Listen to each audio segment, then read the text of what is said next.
What's up, y'all? It's JP here. Today we're gonna have a JP special. It's just gonna be you and me. I'm just gonna be teaching y'all how we plan our bus trips. It's fairly simple, but I do have a couple of tools that makes everything just way quicker. So let's get started. So when I'm first starting off, I already have where we're going, right? We already know where we're going, and we kind of already have the idea of the days that we're going. So the first thing I do is hop on straight to bustickets.com.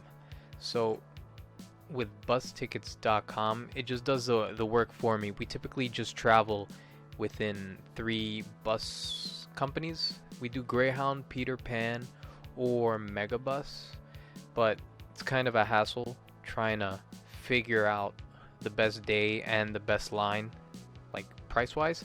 So bustickets.com just does it for me, like instantly. It's the equivalent of like the Expedia but for bus tickets. So here I'll be doing the example of us going from New York to Albany, and we're gonna be planning the trip for next week, so from the 12th to the 16th, so Monday to Friday. We tend to book on weekdays because for some reason those days are just cheaper than going on a weekend.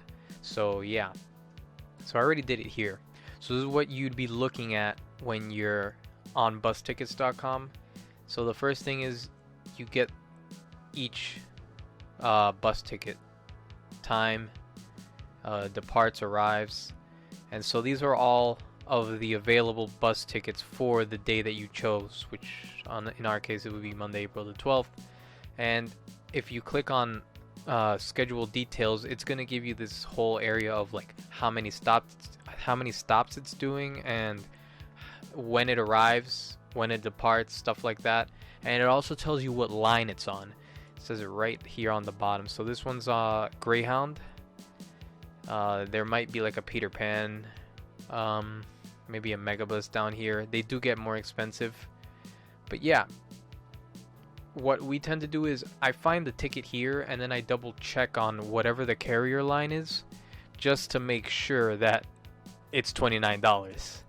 I do remember that on Greyhound, when I specifically looked at our tickets, it was like 28 with some cents, so it's basically this. But just make sure to always double check, because you never know, it might be $1 cheaper or $2. Alright, so now that we got the bus ticket figured out, now we have to do the hotel, or like where we're actually staying. And I think it's very important, you guys need to do this. You guys have to check both hotel availability and the dates that you're traveling, in terms of the transportation that you're taking, either by Amtrak or bus, whatever it is you're taking. Just make sure, because what happened with us, we tried going to Rhode Island and there just were no days for Providence, Rhode Island.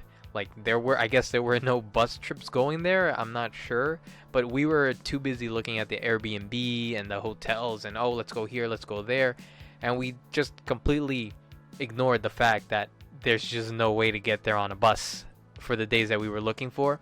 So you guys gotta just double check, make sure that there's stuff available, both how you're getting there and where you're staying. You could do hotels, could also do Airbnbs, also depends on what the availability is in the city. So let's take a look. So I'm on Expedia right now, Albany, 12th to the 16th. You know, what I was talking about earlier, we're gonna pretend we're going from the 12th to the 16th, and we're gonna first check out what it's like in Albany on Expedia. This is about what you're gonna get. This is the main area that you want to be around in Albany. This is like where you're gonna find everything. There's Washington Park, Lincoln Park, the Empire State Plaza's around here, Corning Preserve is over here, Jennings Landing, all of that. So you're gonna want to be centered around this area. So you can see that there's a couple of hotels around. It's a bit of an availability, right? But so just remember these prices. You got 149, 190, 180, 202, 125, etc. Now compare that with, say, an Airbnb. You're gonna get better prices, more, I guess, flexibility in a way. You're gonna get more for what you're paying for. You're gonna get a kitchen, so that's the first thing we're always looking for, because we're not trying to buy breakfast outside, or you know, some hotels don't give breakfast as an included thing. So with an Airbnb, you at least get a kitchen if you look for apartments. Obviously, you want to compare these prices with what you see on Expedia, and you also want to take into account some amenities that you're not getting. So in a hotel, you're probably not going to get a kitchen, right? You're probably not going to get a kitchen. Maybe you'll get a microwave, who knows? Not sure how you're going to make some coffee in a hotel room, you know, stuff like that. Whereas with an Airbnb, you can do all of that. You get a kitchen, so that's one big cost cut down. Do pay attention when you're on Airbnbs. Look for superhosts only. It's a strong recommendation. I have a couple of friends. I know people that have booked with people that weren't superhosts, and they've gotten scammed. So just be mindful of that. We only do superhosts. If there's no superhosts, then I guess we're just gonna take a hotel. But that's just us. If you're going the hotel route, first thing you want to check on Expedia, then you want to check on hotels.com, booking.com, and finally you're going to want to check the website of the hotel that you're looking at, because more often than not, the website of the hotel is giving way cheaper rates. That has happened twice with us. It happened in Washington, D.C., and it happened in Atlantic City. Both times we booked through the website of the hotel, and way cheaper rates than what we got on Expedia. So do that. You got your bus tickets and you got where you're staying at, so now you have to figure out what you're actually doing there, you know. So you're gonna want to compile a list of the attractions, anything there is to do in the area, and just a typical Google search will just pop everything up for you, what to do in XYZ.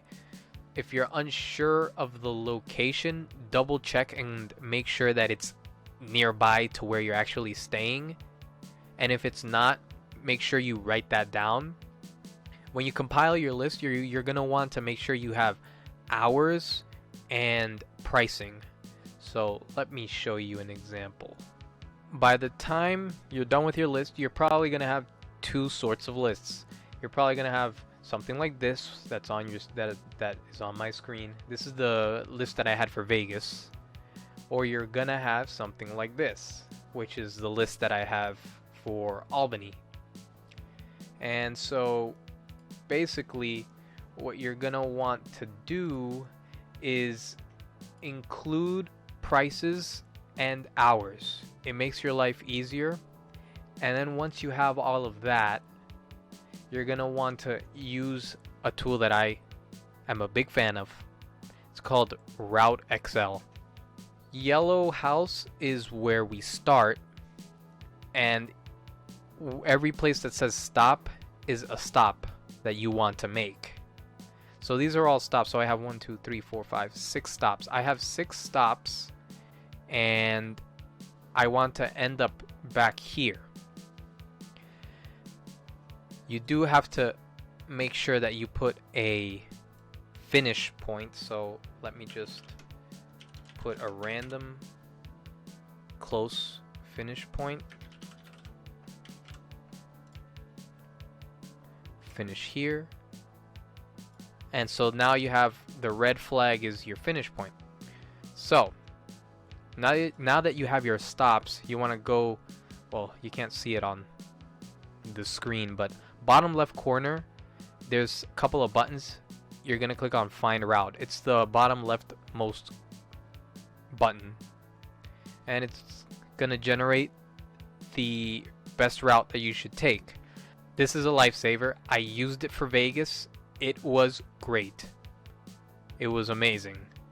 I don't know how much time we would have spent had I not planned this out, because I would have probably gotten lost looking at a map all the time. The last thing, which is packing wise, when you're ready to go, we tend to put everything in a book bag. We avoid bags. We avoid checking in bags. It's a disaster. I don't know about you guys. We live in New York. Port Authority is a disaster. Trying to check in bags is a complete disaster here. We try to avoid it. We just put everything in a book bag. We get to keep the book bag on the ride. We are not really fans of throwing our stuff down there. But that's just us. If you guys are okay with it, or if there's really no hassle, then go for it.